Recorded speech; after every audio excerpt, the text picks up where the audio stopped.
bienvenue à la ressourcerie de l'écrivain et à la lecture des chapitres, on va dire les chapitres bonus du merveilleux voyage de Nils Holgersson à travers la Suède de Selma Lagerlöf.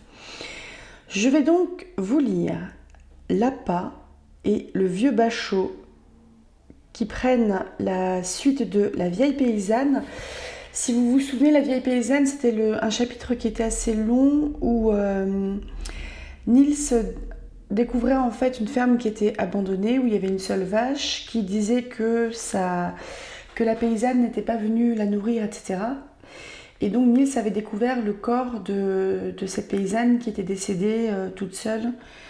Et le chapitre qui faisait la suite, c'était d'Utaberg à Husqvarna, où il y a les oies qui survolent en fait différents lieux et qui disent en fait à des animaux ou des humains qui sont en dessous qu'elles vont à cet endroit-là, là où il n'y a pas de mine, là où il n'y a pas de ferme, etc. Donc, je vais vous lire tout d'abord L'appât, puis le vieux bachot. Je vais revenir vous parler de la prédiction du lait de bure que je vous ai déjà lu avant. Et à la fin, je vous lirai Le bon jardin. Et comme dit dans le précédent vlog lecture, les 3 derniers chapitres qui manquent sont le partage de l'héritage dans les districts miniers et l'ours et l'aciérie. Et ce sera lu la semaine prochaine. À tout de suite.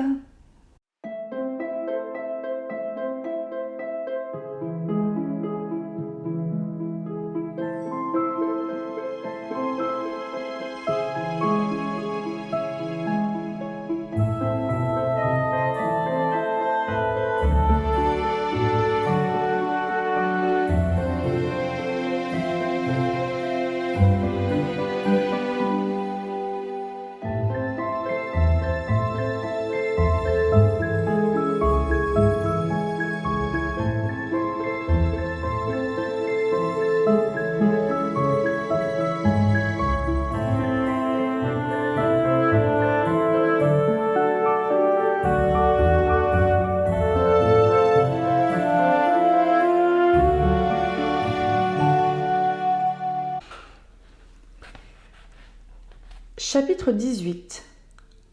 L'appât. Dimanche 17 avril.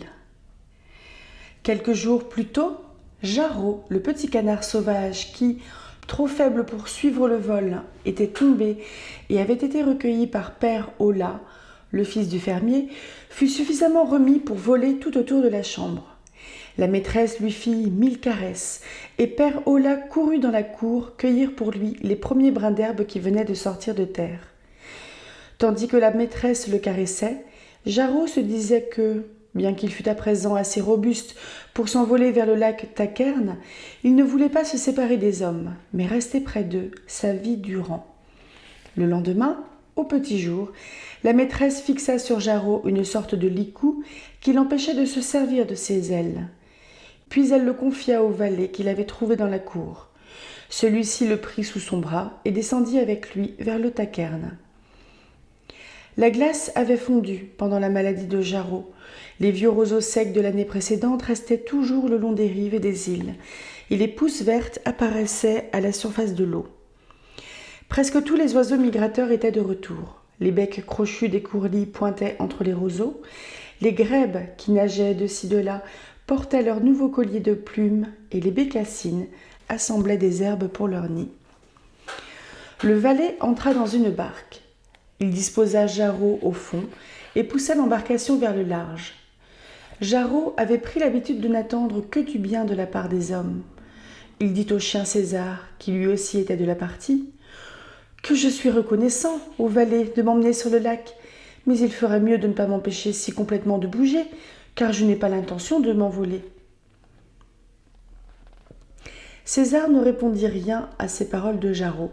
Il était fort peu loquace, César, ce matin-là. La chose que Jarro trouva un peu extraordinaire, c'était que le valet eût emporté son fusil. Il ne pouvait croire que l'un de ces braves gens de la ferme eût envie de tirer sur les oiseaux. De plus, César lui avait dit que les hommes ne chassaient pas à cette époque de l'année. « C'est une période d'interdiction », avait dit César, bien que la défense ne me concerne évidemment pas. Cependant, le valet était parvenu jusqu'à un petit îlot vaseux entouré de roseaux. Il sortit de la barque, cueillit des roseaux fanés et les entassa de manière à en faire un monticule derrière lequel il s'installa. Jarreau se vit débarrassé du licou sur les ailes, et attaché à la barque au moyen d'une longue corde, il put se promener sur l'eau. Tout à coup, il aperçut quelques-uns des jeunes canards, dans la société desquels il avait autrefois parcouru le lac dans tous les sens. Ils se trouvaient encore à bonne distance, mais Jarreau les appela à grands cris. Ils lui répondirent, et un beau vol de canards s'approcha de l'île. Avant même que les oiseaux fussent tout près, Jarreau se mit à leur raconter son merveilleux sauvetage, à leur parler de la bonté des hommes. Au même moment, 2 coups de fusil partirent derrière lui. 3 canards tombèrent morts dans les roseaux, et César se précipita pour les attraper. Alors, Jarreau comprit. Les hommes lui avaient sauvé la vie, afin de se servir de lui comme appât pour les autres oiseaux. Et la ruse avait réussi. 3 canards étaient morts par sa faute. Il pensa mourir de honte. Il pensa que son ami César lui-même le considérait avec mépris. Et quand il revint à la maison, le canard n'osa plus se coucher à côté du chien. Le lendemain, on emmena encore Jarreau sur le lac. Cette fois aussi, il aperçut bientôt quelques canards. Mais en les voyant voler vers lui, il leur cria « Allez-vous-en! Allez-vous-en! Prenez garde! Allez vers d'autres lieux! Un chasseur se cache derrière le tas de roseaux. Je suis ici uniquement pour servir d'appât. » Et Jarreau parvint en effet à empêcher les canards d'arriver à portée de fusil. Il eut à peine le temps de déguster un brin d'herbe, tant il fut occupé à surveiller les alentours. Il lançait son cri d'alarme dès qu'un oiseau s'approchait. Il avertissait même les grèbes du danger menaçant, bien qu'il eût les grèbes en horreur, parce qu'elles expulsent les canards hors de leurs meilleurs abris. Mais Jarreau ne voulait pas être cause de la mort d'un seul oiseau. Grâce à la vigilance de Jarreau, le valet rentra à la ferme sans avoir tiré un seul coup de fusil, ce qui n'empêcha pas César d'avoir l'air moins mécontent que la veille. Et quand vint le soir, il prit Jarreau dans sa gueule, l'emporta près de la cheminée et le fit dormir entre ses pattes de devant. Mais Jarreau ne se plaisait plus à la ferme. Il était au contraire profondément malheureux. Il souffrait dans son cœur à la pensée que les hommes ne l'avaient jamais aimé. Quand la maîtresse ou son petit garçon venait le caresser, il enfonçait son bec sous l'aile et faisait mine de dormir. Jarreau accomplissait depuis plusieurs jours son triste service sur le lac, et déjà on le connaissait sur tout le Taquerne. Mais un matin, comme il criait à son habitude, « Prenez garde, vous autres oiseaux, ne vous approchez pas de moi, je ne suis là que pour vous attirer. » Il arriva qu'un nid de grèbe vint à flotter jusque vers l'endroit où Jarreau était attaché. Ce n'était pas là une chose extraordinaire. Ce nid datait de l'année précédente, et les nids des grèbes sont construits de telle sorte qu'ils flottent comme des bateaux. Il arrive donc souvent qu'ils soient emportés vers le large par quelque courant. Mais Jarreau resta immobile à considérer ce nid, parce qu'il venait tout droit vers l'île. On aurait dit que quelqu'un le dirigeait. Le nid approchait, et Jarreau vit un petit homme, le plus petit qu'il eût jamais rencontré, assis dans le nid et ramant à l'aide de 2 branchettes. Ce petit homme criait à Jarreau. « Descends dans l'eau si tu peux, Jarreau, et tiens-toi prêt à t'envoler. Tu vas être délivré. » Quelques instants plus tard, le nid de grèbe accostait, mais le petit rameur ne descendit pas à terre. Il resta immobile, accroupi entre les brindilles et les herbes. Jarreau, lui aussi, ne fit pour ainsi dire aucun mouvement. Il était presque paralysé par la peur qu'on ne découvrît son libérateur. Le premier événement qui se produisit, cependant, fut l'arrivée d'un vol d'oies sauvages. Jarreau reprit sa présence d'esprit et les avertit à grands cris du danger. Néanmoins, elles survolèrent la rive marécageuse à plusieurs reprises. Elles volaient assez haut pour n'être pas à portée de fusil, mais le valet ne put résister à la tentation de tirer quelques coups de feu dans leur direction. Ces coups de feu étaient à peine partis que le petit homme sauta à terre, tira un minuscule couteau de sa gaine et coupa vivement les liens du jarreau. « Envole-toi vite, jarreau, avant que l'homme ait le temps de recharger son arme !» cria-t-il, tandis qu'il sautait lui-même dans le nid et à coups de gaffe s'éloignait du bord. Le chasseur fixait du regard les oies et ne remarqua pas la délivrance de Jarreau. César, plus attentif à ce qui se passait, se précipita sur Jarreau et le saisit par le cou au moment même où il ouvrait ses ailes. Jarreau poussa un cri pitoyable. Mais le petit homme qui l'avait délivré dit tranquillement à César : « Si tu es vraiment l'honnête chien que tu parais être, tu ne peux pas avoir envie de retenir ici un brave oiseau pour qu'il entraîne d'autres à leur perte. » César, en entendant ces mots, fit une vilaine grimace en relevant sa lèvre supérieure. Mais il lâcha Jarreau incontinent. « Envole-toi, Jarreau, dit-il. Tu n'es vraiment pas fait pour servir d'appât, et ce n'est pas non plus dans ce dessein que je voulais te retenir, mais parce que la maison sera bien vide sans toi. » Chapitre 19. Le vieux bachot. Mercredi 20 avril. Et en effet, la ferme parut très vide après le départ de Jarreau. Le chien et le chat trouvèrent les jours bien longs, quand ils n'eurent plus l'occasion de se disputer à son sujet, et la maîtresse regretta les joyeux claquements de bec par lesquels il l'accueillait chaque fois qu'elle entrait dans la pièce. Mais celui auquel Jarreau manqua le plus, ce fut Père Hollat, le petit garçon, qui de toute sa vie n'avait eu pareil compagnon de jeu. Lorsqu'il apprit que Jarreau était retourné sur le Takern pour retrouver les autres canards, il ne voulut pas se résigner au départ et ne fit que penser à la possibilité de ramener Jarreau à la ferme. Père Hollat avait beaucoup bavardé avec Jarreau pendant que celui-ci était resté dans son panier, et il était bien convaincu que le canard le comprenait. Il pria sa mère de le mener au bord du lac pour qu'il pût trouver Jarreau et le persuader de revenir avec lui à la maison. La mère s'y refusa, mais le petit ne renonça pas à son projet pour si peu. Le lendemain de la disparition de Jarreau, Père Hollat sortit dans la cour. Il s'y livra à ses jeux habituels. César était couché sur les marches, et quand la mère dut s'en aller, elle dit au chien : « Surveille Père Hollat, César. » D'ordinaire, César aurait obéi à l'ordre de la maîtresse, et l'enfant eût été bien gardé. Mais César n'était plus lui-même depuis quelques jours. Il savait que les fermiers, paysans, cultivateurs, qui vivaient aux alentours du Takern, avaient des entretiens au sujet de l'assèchement du lac, et qu'ils étaient sur le point d'en décider l'exécution. Les canards disparaîtraient, et jamais plus César n'aurait l'occasion de se livrer à une honnête partie de chasse. La seule pensée de ce désastre tourmentait César, au point qu'il ne songea plus à surveiller Père Hollat. Et le gamin ne fut pas plutôt seul au jardin qu'il se rendit compte que l'heure avait sonné pour lui de se rendre au Takern et de parler à Jarreau. Il ouvrit un portillon et prit l'étroit sentier qui descendait au lac à travers les prés. Tant qu'il fut en vue de la maison, il marcha lentement, mais ensuite il hâta le pas. Il craignait fort que sa mère ou quelque autre personne ne l'appelât et qu'on ne lui défendît d'aller plus loin. Père Hollat n'avait pas l'intention de commettre une faute, il voulait simplement décider Jarreau à revenir. Mais il devinait que sa mère n'approuverait pas son entreprise. Quand Père Hollat atteignit le rivage, il appela Jarreau à plusieurs reprises. Après quoi, il resta un long moment à attendre. Jarreau ne se montra pas. Père Hollat vit beaucoup d'oiseaux qui ressemblaient aux canards sauvages. Ils volaient sans faire attention à lui. Aussi comprenait-il bien qu'aucun d'entre eux ne pouvait être Jarreau. Comme Jarreau ne venait pas le retrouver, le petit garçon pensa qu'il le découvrirait plus facilement, sur le lac même.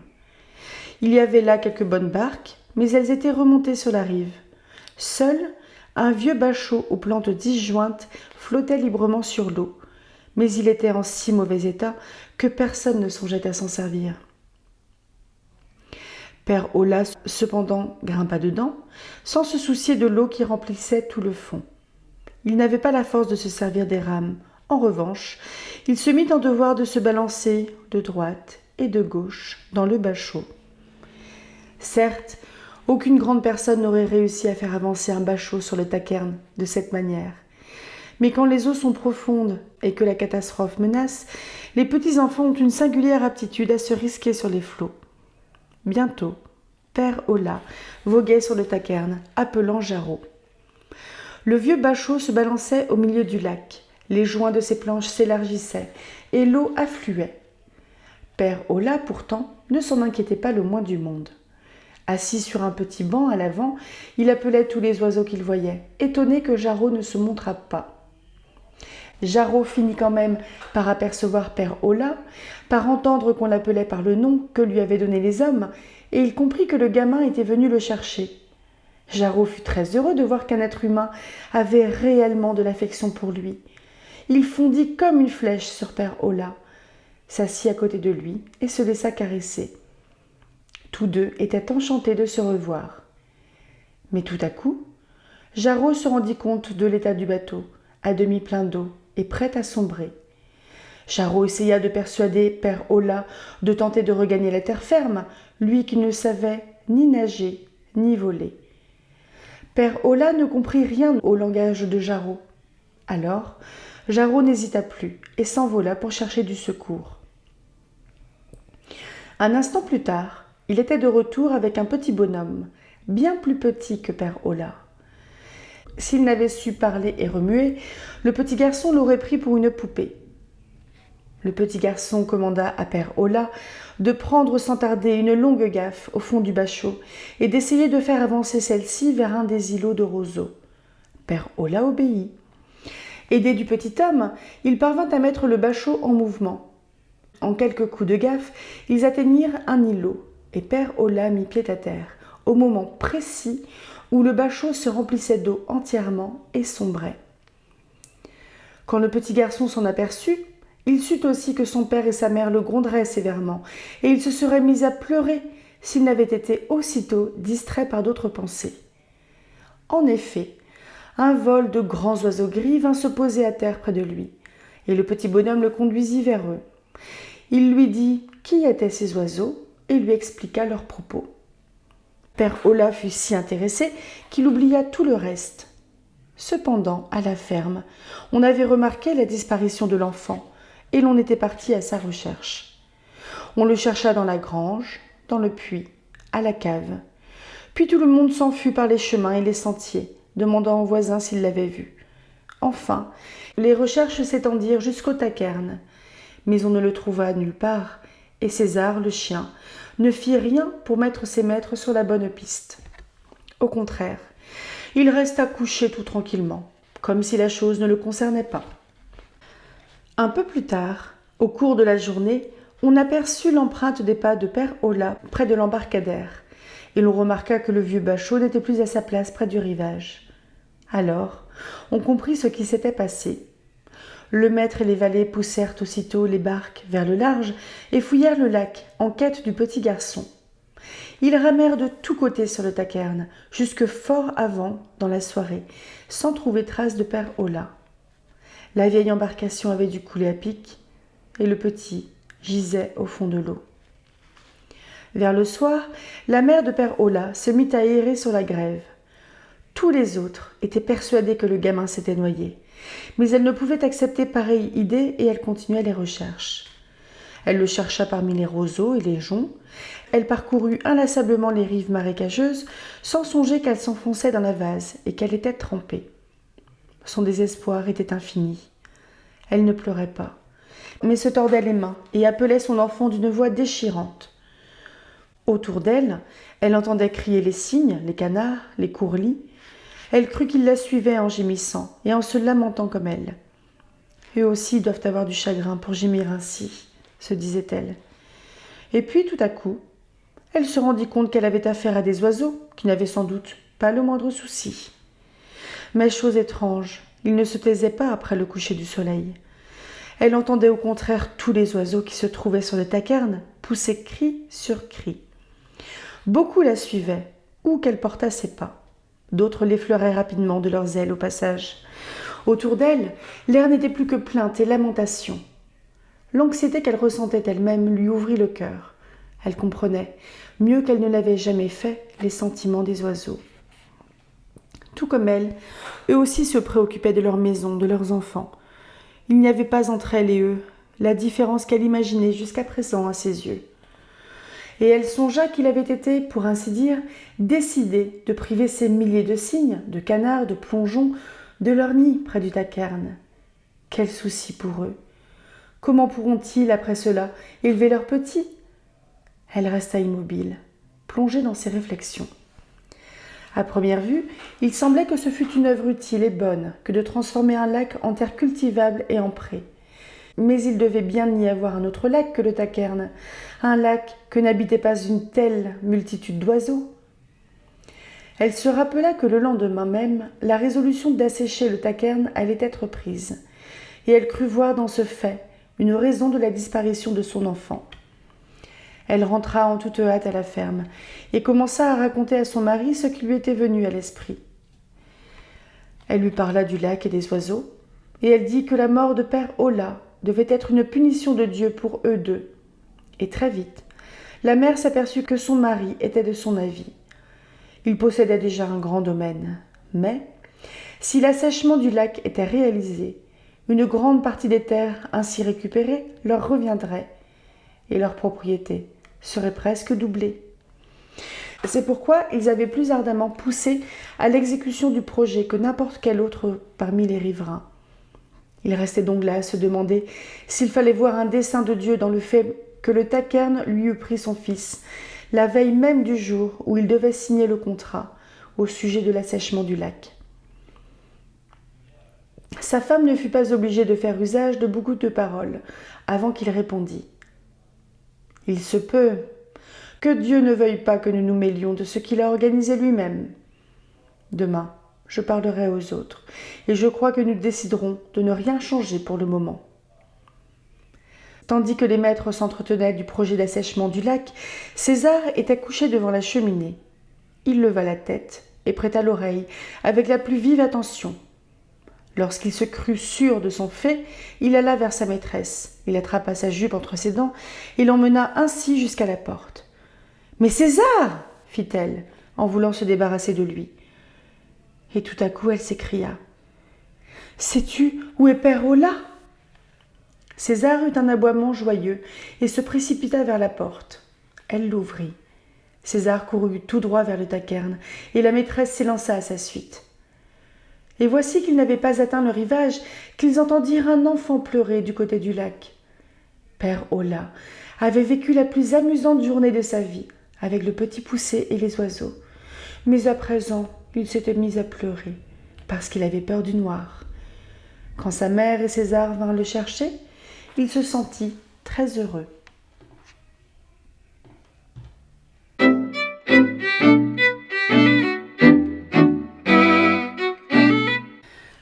Je vous propose un nouveau très court intermède entre les deux chapitres qui ont concerné Père Ola et le suivant qui s'appelle Le Beau Jardin. Entre ces chapitres-là, il y a le chapitre 20, la prédiction, où on a deux pêcheurs qui sont sur le lac Takern et il y a toute une histoire autour d'une prédiction, comme son titre l'indique. L'histoire avec des rois et des princes, des grandes forêts et compagnie. Et il y a le chapitre 21 qui est le lait de bure.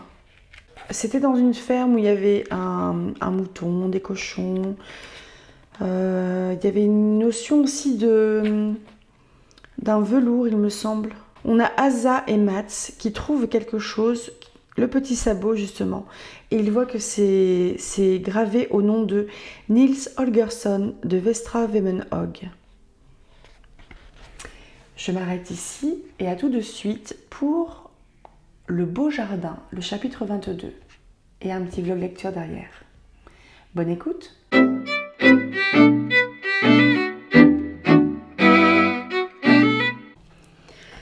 Chapitre 22.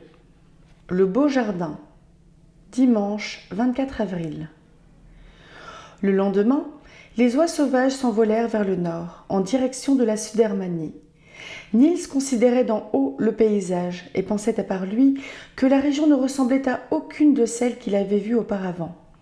Point de larges plaines, comme en Scanie ou en Ostrogothie, point de vastes étendues de forêt, comme en Smaland, mais un mélange de tous les aspects possibles. Ici, songeait Niels, un grand lac, un grand fleuve, une grande forêt, une grande montagne ont été tailladés en petits morceaux qu'on a mélangés et répandus sur la terre sans aucun ordre. Niels, en effet, ne voyait que d'étroites vallées, de menus lacs, de petites collines et des bouquets d'arbres. Rien n'avait véritablement la possibilité de s'étendre. Une plaine semblait-elle vouloir prendre quelques dimensions? Aussitôt, une colline se posait en plein milieu. Et si la colline cherchait à devenir une montagne, une nouvelle expansion de la plaine l'en empêchait. Dès qu'un lac avait l'air de prendre une grande surface, il se rétrécissait, n'était plus qu'une rivière, et la rivière elle-même ne coulait pas longtemps, avant de s'élargir pour former un lac. Les oies sauvages longeaient la côte d'assez près pour que Niels pût embrasser la mer du regard. Il voyait que la mer elle-même ne s'étendait pas librement, mais que les vastes flots étaient coupés par une quantité d'îles, et, avant que ces îles, à leur tour, eussent pris une taille importante, la mer réclamait à nouveau ses droits. Tout n'était qu'échange et transformation. Les bois de sapin alternaient avec les bois feuillus, les champs avec les tourbières et les châteaux avec les cabanes de paysans.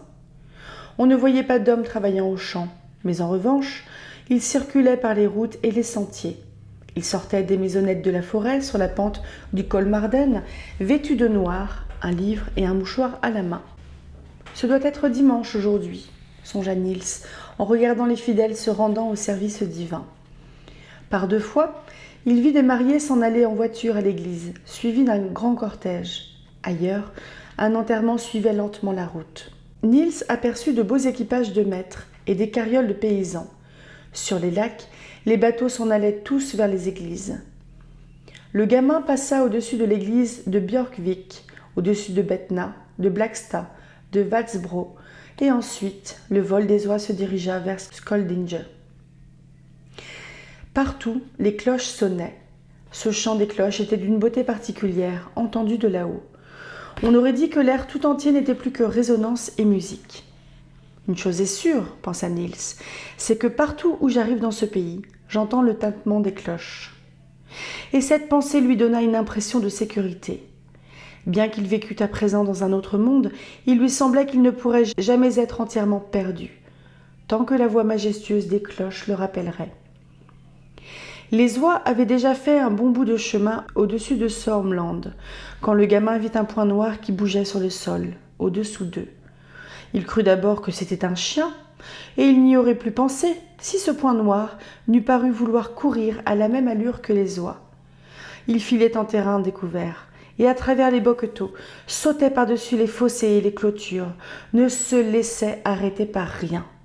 « On dirait que Smir, le renard, est à nouveau sur notre piste, » pensa Niels.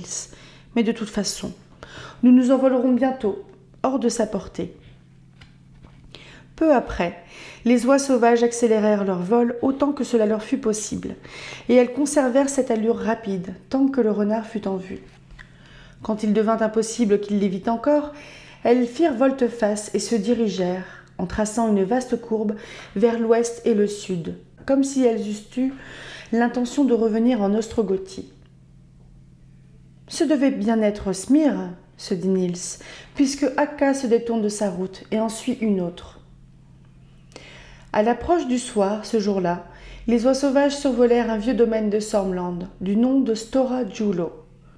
Derrière la grande bâtisse blanche s'étendait un parc planté d'arbres au feuillage vert.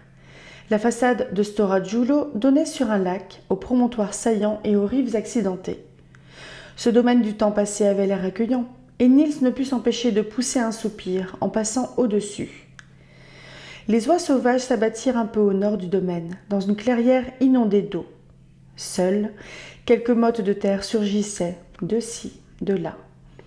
C'était bien le pire abri nocturne que Niels eût connu au cours de tout le voyage. Il s'attarda un instant sur le dos du jar, sans savoir où s'installer. Après quoi, il sauta par grands bonds, de motte en motte, jusqu'à la terre ferme, et puis se dirigea rapidement vers le vieux château. Or, ce même soir, quelques personnes étaient en train de causer autour du feu de la cheminée, dans une cabane de journalier appartement à Stora-Djulo. Ils avaient parlé du sermon, des travaux du printemps, de la température, mais, ayant épuisé les sujets de conversation, ils prièrent une vieille femme, la mère du journalier, de leur raconter des histoires de revenants. La vieille avait été servante dans de nombreux domaines au cours de sa jeunesse, et elle savait tant de choses singulières qu'elle aurait pu ne pas s'arrêter d'en parler jusqu'au matin. Après que la vieille eut raconté des histoires sur Eriksberg, Vibyholm, Julita, Lagmanso et bien d'autres lieux, quelqu'un lui demanda s'il s'était jamais rien passé d'extraordinaire à Stora-Djulo. « Il s'est passé quelque chose, bien sûr, » dit la vieille. Et aussitôt, chacun insistait pour savoir ce que l'on racontait de leur propre domaine. Selon la légende, il y avait eu un vieux château au nord de Stora-Djulo, sur une colline aujourd'hui uniquement couverte de bois. Devant le château s'étendait un beau jardin. Or, un homme qu'on appelait Messire Karl et qui en ce temps-là régnait sur tout le Sörmland, rentra de voyage dans son château. Après avoir bu et mangé, il sortit au jardin et resta longtemps à contempler le lac de Stora-Djulo et ses belles rives.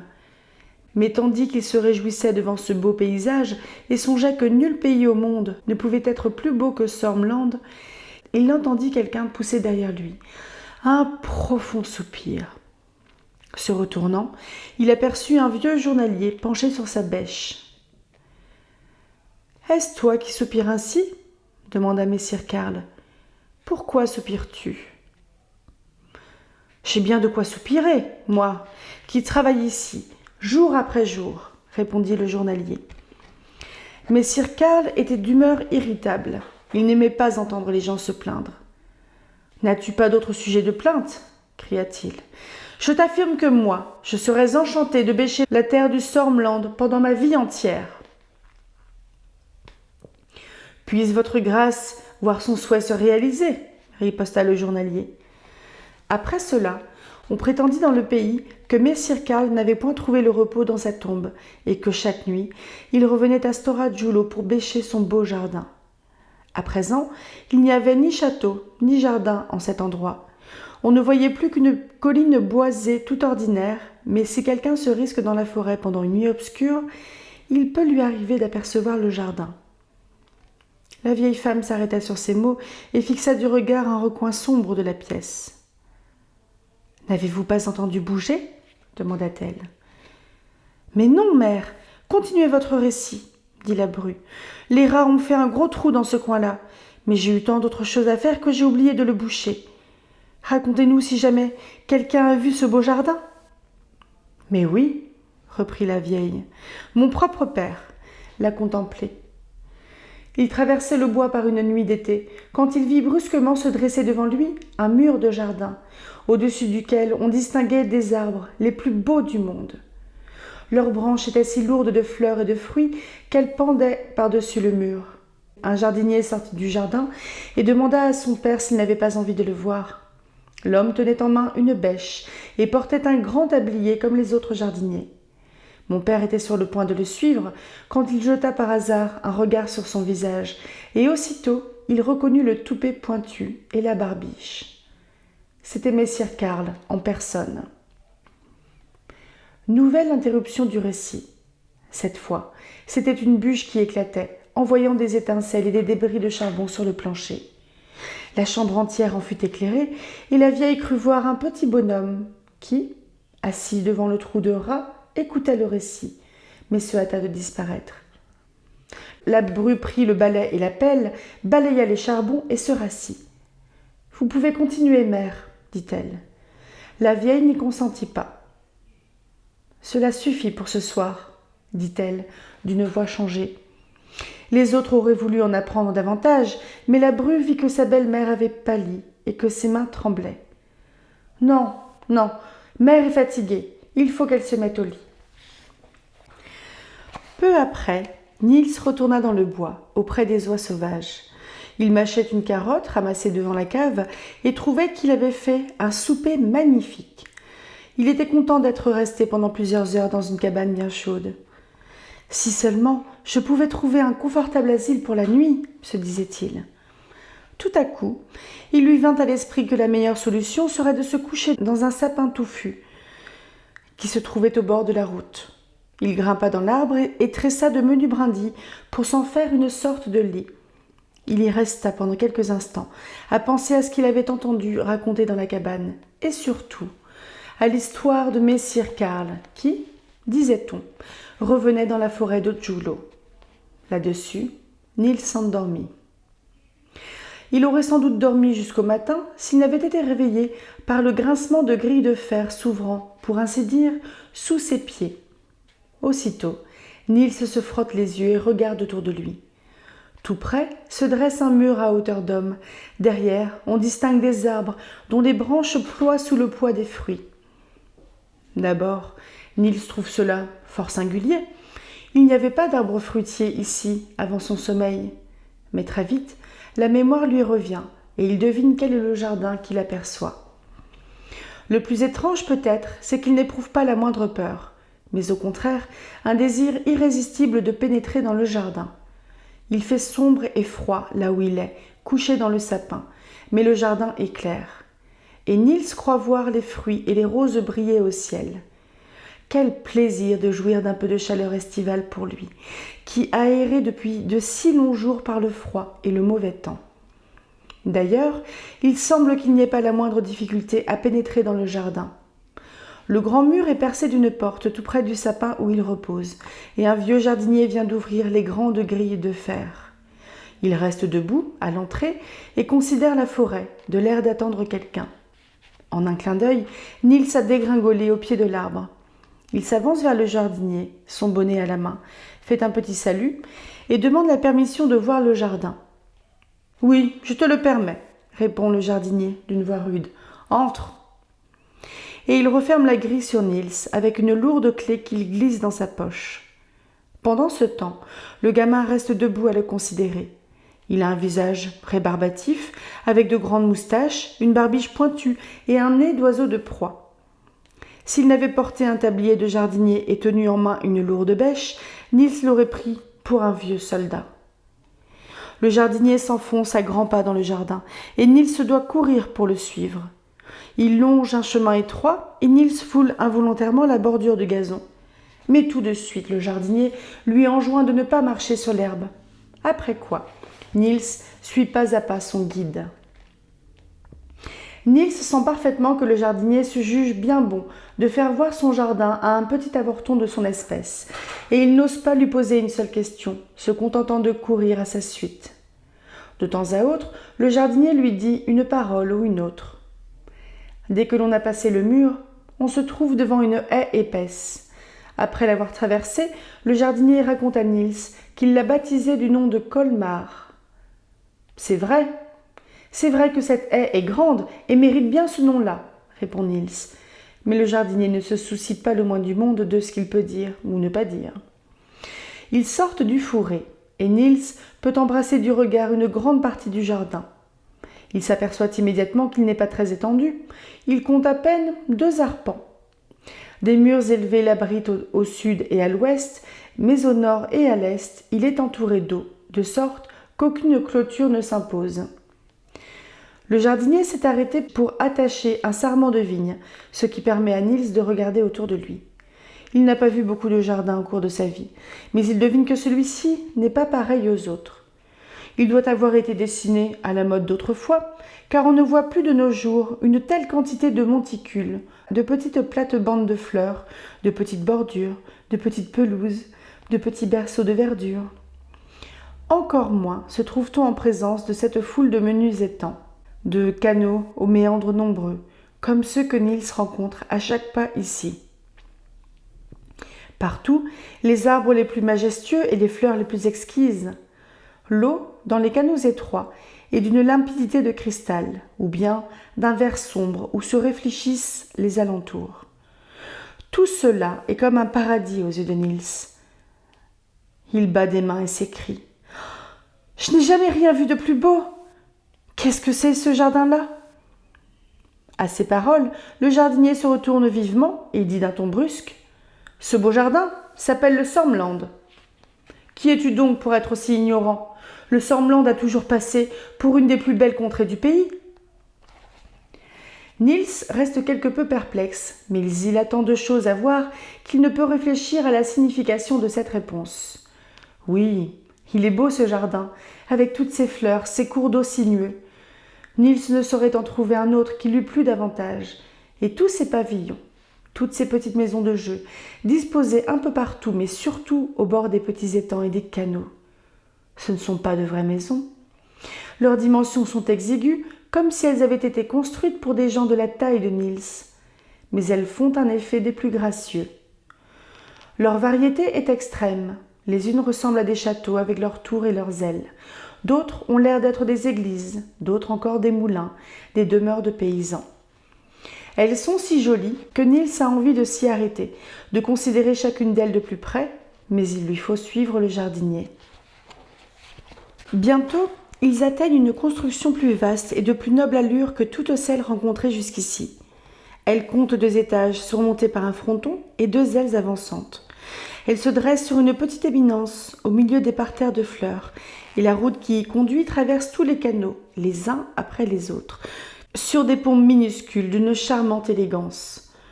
Niels continue de trotter sur les talons du jardinier, mais en passant sans s'arrêter devant ces merveilles, il pousse un soupir si profond que son sévère compagnon l'entend et se retourne. « J'ai appelé cet endroit Eriksberg, dit-il.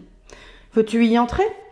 Je te le permets, mais prends garde à la dame de Pintorpa. » Niels ne se fait pas répéter 2 fois pareille invitation.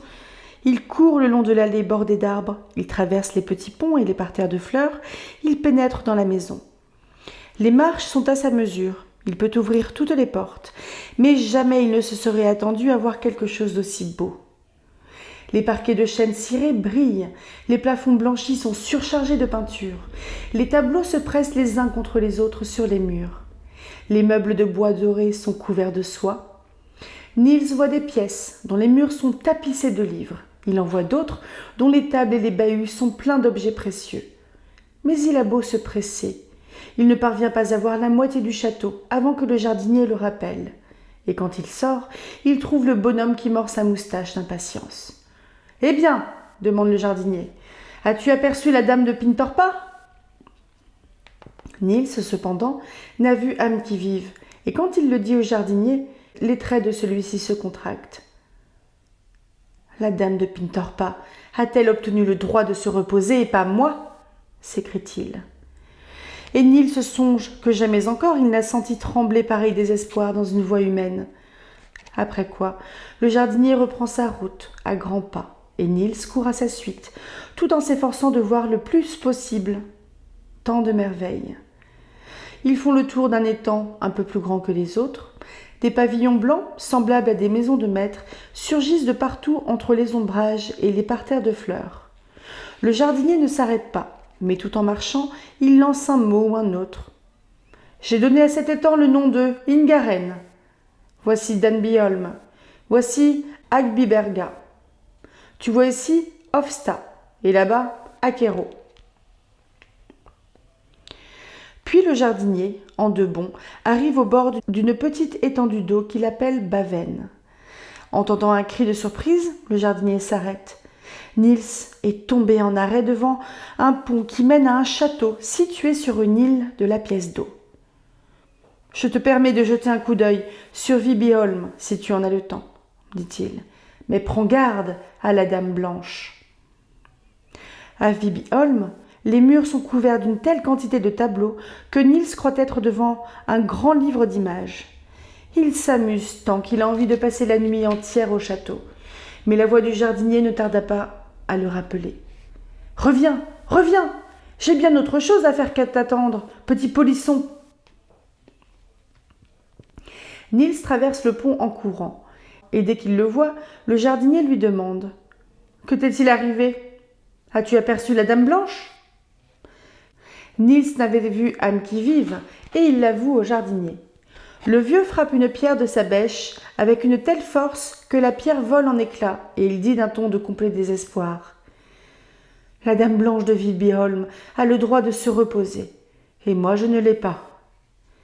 Jusqu'ici, ils ont parcouru le côté sud du jardin, mais à présent, le jardinier pénètre dans la partie ouest, où tout est disposé différemment. De grandes pierres plates alternent avec des carrés de fraisiers, des champs de choux et des plantations de groseilliers. On rencontre encore de petits pavillons de plaisance, mais ils sont pour la plupart peints en rouge et ont une grande ressemblance avec des maisons de paysans. Tout autour, des houblonnières et des plantations de cerisiers. Le jardinier s'arrête un moment et lance cette phrase. « J'ai appelé Vingaker, cette région-là. » Puis, aussitôt, il montre un bâtiment d'une exécution bien plus simple que les précédents et qui a tout à fait l'air d'une forge. C'est une grande fabrique d'outils. Je l'ai appelée Eskilstuna. Tu peux y jeter un coup d'œil si tu en as envie. Niels entre. Des roues tournent, des marteaux frappent, des tours frottent. Il y a tant de choses à voir que Niels aurait bien passé toute la nuit à regarder, si le jardinier ne l'avait rappelé. Après cela, il traverse le lac du côté nord du jardin. La rive est sinueuse, ce ne sont que baies et promontoires, promontoires et baies. En avant des promontoires, des îlots surgissent, séparés de la terre ferme par de menus détroits. Ces îlots font aussi partie du jardin. Ils sont cultivés avec le même soin que le reste. Niels passe devant des domaines plus beaux les uns que les autres, mais il ne s'arrête qu'une fois devant une église rouge, de noble apparence. Elle s'élève sur un promontoire planté d'arbres fruitiers, chargés de fruits. Le jardinier voudrait ne pas stationner, à son habitude, mais Niels résiste et demande la permission d'entrer. « Bon, j'y consens, dit le jardinier, mais prends garde à Rogue, l'évêque. Il se pourrait bien qu'il hante encore Strangnas de nos jours. » Niels se précipite dans l'église. Il examine les vieilles pierres tombales et les beaux triptyques. Il admire surtout un chevalier en armure dorée qu'il trouve dans une niche à côté du porche. Dans l'église aussi, il y a tant de choses à voir que Niels aurait envie d'y passer la nuit, mais il se résigne à sortir pour ne pas faire attendre le jardinier. Dès qu'il se trouve sur le parvis, il voit que le jardinier suit du regard une chouette qui poursuit une fauvette très haut dans le ciel. Le vieux siffle pour attirer la fauvette, qui vient se poser, confiante, sur son épaule, et quand la chouette, dans son ardeur de chasseresse, veut rattraper l'autre oiseau, le jardinier la renvoie d'un coup de bêche. Il n'est pas aussi méchant qu'il en a l'air, songe Niels, en voyant le vieillard s'occuper tendrement de la pauvre petite chanteuse. Cependant, en apercevant Niels, le jardinier se tourne vers lui pour lui demander s'il a vu l'évêque Rogue. Et quand le gamin répond que non, il dit, avec un profond chagrin, « L'évêque Rogue a donc le droit de se reposer, et moi pas. » Peu après, il se trouve devant la plus importante de toutes ces maisons de poupées. C'est un château en briques, à 3 tours massives, que réunissent de grands corps de logis. « Entre et regarde autour de toi si le cœur t'en dit, » fait le jardinier. « Voici Gripsholm, mais fais attention à ne pas rencontrer le roi Éric. » Niels passe sous un énorme porche et pénètre dans une grande cour triangulaire, entourée de bâtiments sans grand intérêt. Niels se contente de jouer à saute-mouton par-dessus quelques canons, puis il continue sa visite. Encore un grand porche, et puis enfin une cour d'honneur, entourée cette fois de superbes constructions. Niels arrive à la vaste salle commune aux poutres apparentes et aux murs couverts de grands et sombres portraits, représentant de graves seigneurs et de nobles dames dans des costumes rigides de formes singulières. Au premier étage, les pièces sont plus claires et plus gaies. Niels reconnaît bien alors qu'il se trouve dans un château royal, car il ne voit plus que portraits de rois et de reines. Au deuxième étage, un grand nombre de pièces encerclent un immense grenier. Des chambres blanches, aux meubles élégants, un petit théâtre et même, tout à côté, une véritable prison. C'est une pièce aux murs de pierre nue, aux fenêtres grillagées, dont le sol est usé par le pas des prisonniers. Tant de choses attirent son attention que Niels aimerait passer ici plusieurs jours, si le jardinier ne le rappelait. « As-tu vu le roi Éric » interroge le vieillard. Mais Niels n'a vu personne, et le jardinier s'écrie comme il fait toujours, mais avec un désespoir encore plus grand. Le roi Éric se repose donc, et moi pas. Enfin, ils atteignent la partie orientale du jardin, passent devant un établissement de bain que le jardinier appelle Södertalje, puis devant un vieux château qu'il appelle Horningsholm. Le paysage n'offre pas grand intérêt. On n'y voit que des falaises et des récifs de plus en plus nus et désolés. Niels et le jardinier se tournent vers le sud, et Niels reconnaît la baie que son compagnon appelle Kolmarden. Il comprend qu'ils arrivent à la porte du jardin. Comment remercier le jardinier? Le vieux, cependant, ne l'écoute pas. Il s'en va droit vers la sortie. Arrivé là, il se retourne vers Niels et lui tend sa bêche. « Tiens-moi cela, pendant que j'ouvre la grille. » Inquiet d'avoir autant dérangé ce vieux bonhomme rébarbatif, Niels voudrait lui épargner toute peine supplémentaire. « Inutile d'ouvrir à cause de moi cette lourde grille, s'écrie-t-il. Et ce disant, il se glisse entre les barreaux. Il avait la meilleure intention du monde et il reste stupéfait. Le jardinier hurle de colère, piétine le sol, secoue le grillage. « Mais qu'y a-t-il donc ?» fait Niels. « Je cherchais seulement à vous éviter une peine. Pourquoi êtes-vous si fâché ?»« J'ai bien lieu d'être fâché, répond le vieillard. Si tu avais pris ma bêche, c'eût été ton tour de rester ici et de t'occuper du jardin. Moi, j'aurais été délivré. À présent, je ne sais pas combien de temps encore il me faudra demeurer dans ce lieu. » Il secoue toujours la grille d'un air effrayant, mais Niels ne peut s'empêcher de le prendre en pitié et il essaye de le consoler. « Ne soyez pas fâché, messire Karl de Södermanni. Personne au monde ne serait capable de cultiver votre jardin aussi bien que vous. » Le vieux jardinier se calme et garde le silence, et Niels croit voir s'éclairer ses traits si durs. Pourtant, il ne peut s'en assurer, car au même moment, le vieillard s'évanouit, disparaît dans un brouillard. Et non seulement lui, mais le jardin tout entier pâlit et disparaît avec ses fleurs, ses fruits, son soleil. À sa place, on ne voit plus que la forêt, sauvage et déserte.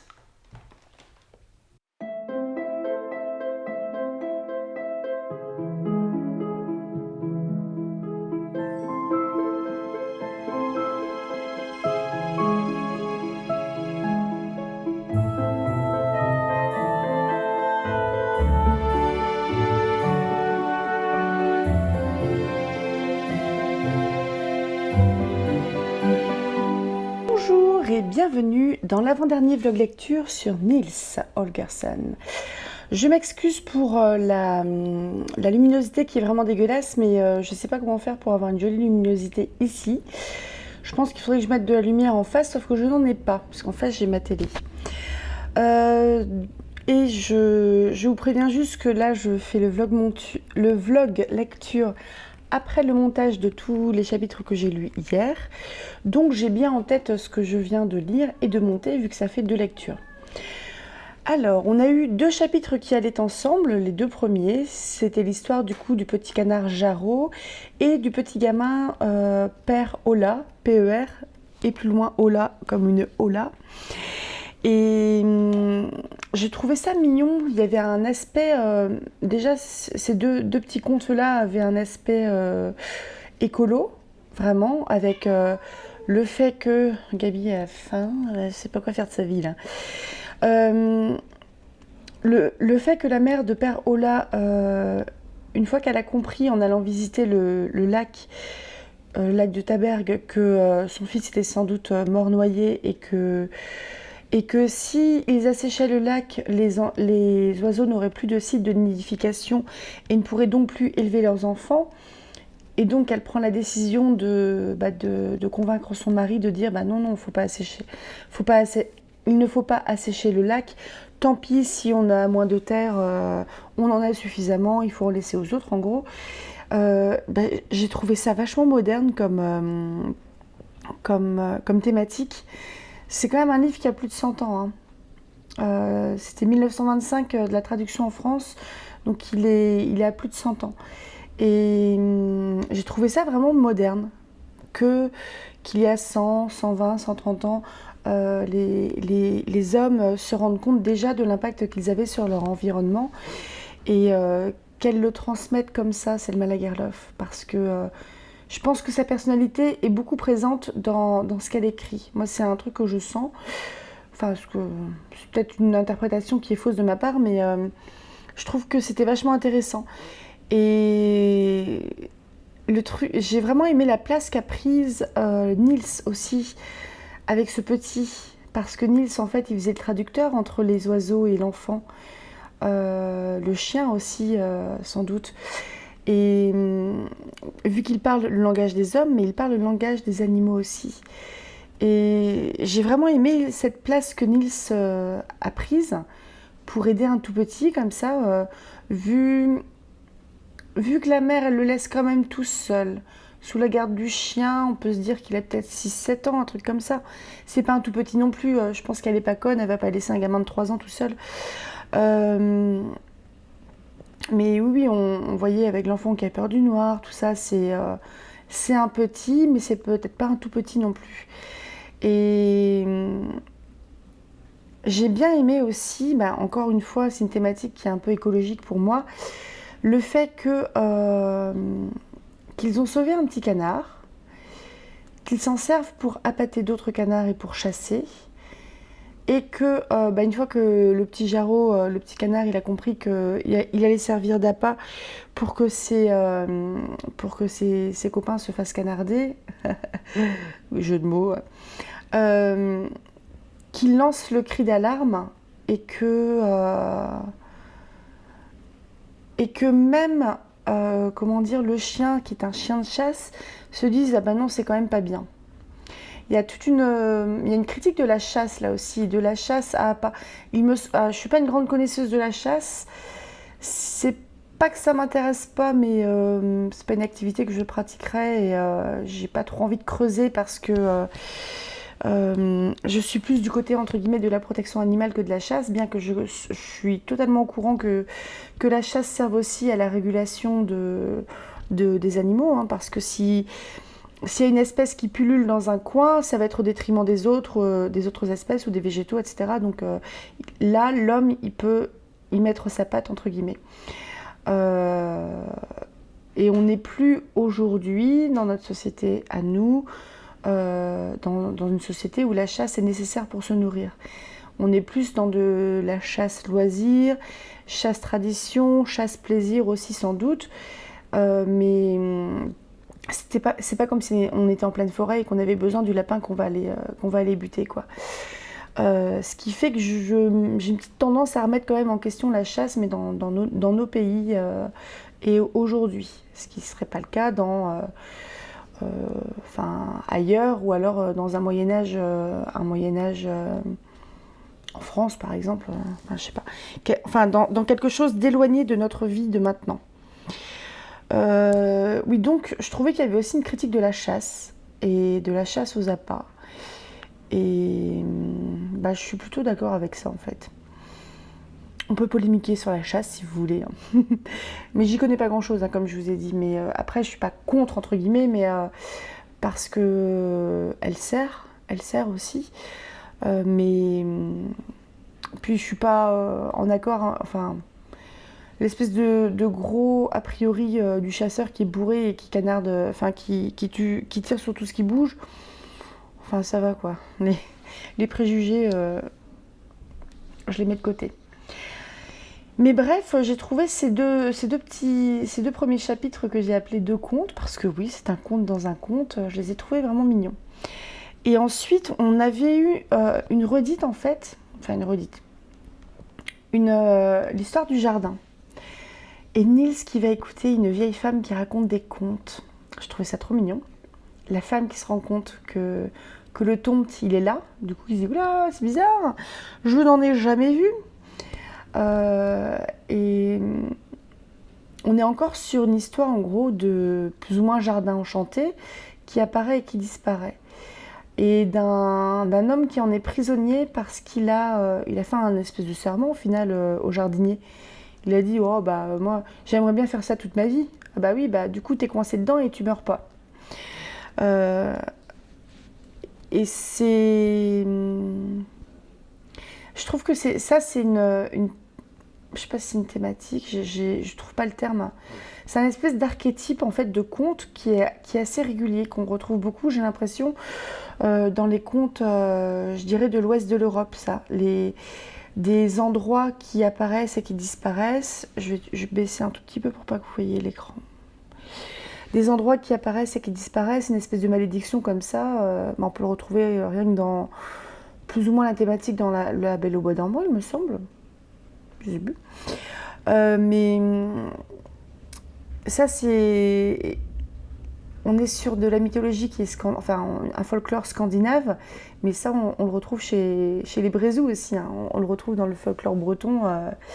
Ça, j'en ai déjà lu. J'ai hâte de me replonger dedans, d'ailleurs. Je pense qu'après Perrault, on va aller voir Anatole de Braz. Et j'ai bien aimé le fait que le gamin, puis on voit qu'il a vachement évolué parce qu'il est en empathie.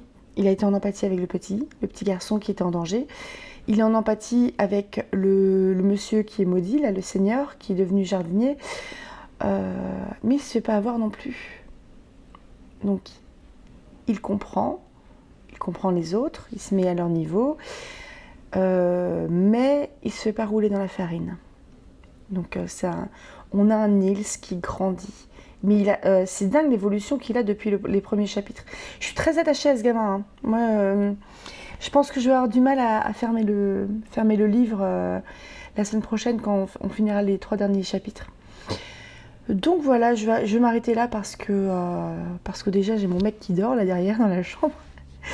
Et je sais plus trop quoi dire, je vais tourner en rond, donc on va s'arrêter là. Je vous souhaite un très bon samedi. Profitez bien de votre week-end. À dimanche pour le Fantôme de l'Opéra pour ceux qui seront là. Et à lundi pour je ne sais plus quel chapitre, le 3e je crois, des caractères de la bruyère. Les shorts pour la bruyère, ça va venir. Mercredi prochain, il va y avoir un vlog lecture sur à la fois le dernier tome, L'hiver de la sorcière, de la trilogie d'une nuit d'hiver, mais à la fois sur la saga en entier. Il faut absolument lire ce livre-là. Passez un très bon samedi, rêvez tout grand, lisez tout plein. Salut!